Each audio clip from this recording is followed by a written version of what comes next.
you're starting out in Nashville, it's tough because everyone's so good and there's so much talent, and you've got to be as good and better than everyone else if you want to get slots at shows and you want people to remember who you are. And so we knew we needed to practice. The problem is any good practice place is anywhere from 75 to 150 an hour with a 3 to 4 hour minimum. So you're talking about literally rent for a whole month for us just to be able to practice one night. I was like, dude, there's this big loft up at our warehouse. I could just, work late, and once everybody leaves, y'all kind of move in, and we'll just kind of practice up there. We're so excited about the idea. We never really asked if he had permission. We didn't really know. We just knew why not, what's the worst could happen other than, getting arrested or something like that. We took a chance, and that ended up being our practice space for quite a while. You hear stories about it all the time, how much time people spent in Nashville working hard and grinding it before they were able to make it. And you get these little tastes of success here and there, and that keeps you moving forward. We all had, random jobs, and mine was working at a concession stand at Bridgestone Arena. And so I'd always work concerts of people I was fans of, and there was a Keith Urban Little Big Town concert. And saw this guy walk by that I recognized, and this was Jay Joyce, and I knew that he was literally my favorite producer in town, and we had always talked about Jay and his records. Brandon would bring a song to us, we'd put it together, and we'd be like, so who should we call to see if they make a demo? And someone would be like, let's just call Jay Joyce, I just wanted to meet him and tell him I appreciate what he did. I'm a big believer if you like someone's art and you like what they do, tell them and let them know that it's impacted you, and that was all that it originally was. He kind of asked about what I did, and I told him about, I was a songwriter and I was in this band, and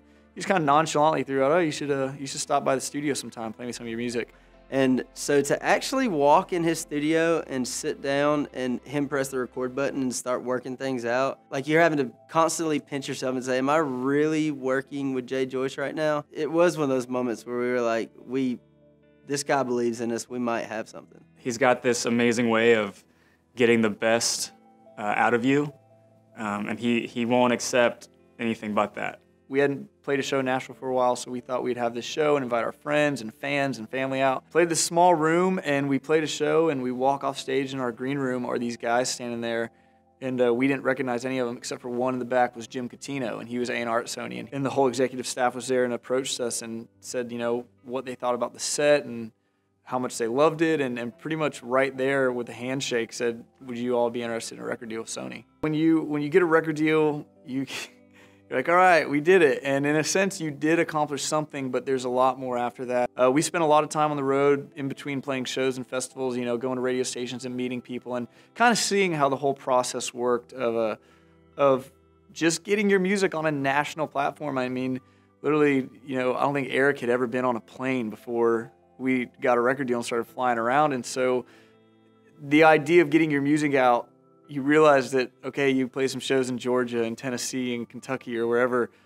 It's a big country. You got to go to Washington. You got to go to, Baltimore, Texas, and getting to go all over the country. We hit like 47 states in 1 year.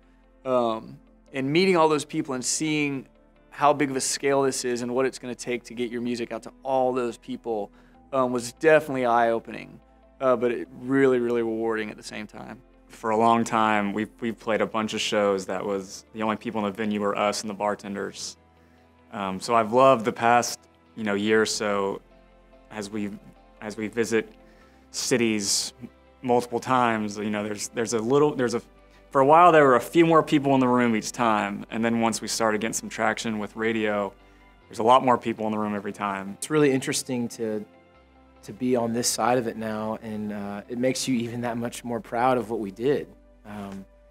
And it really makes you think about what kind of art you want to make and how you want it to relate to people.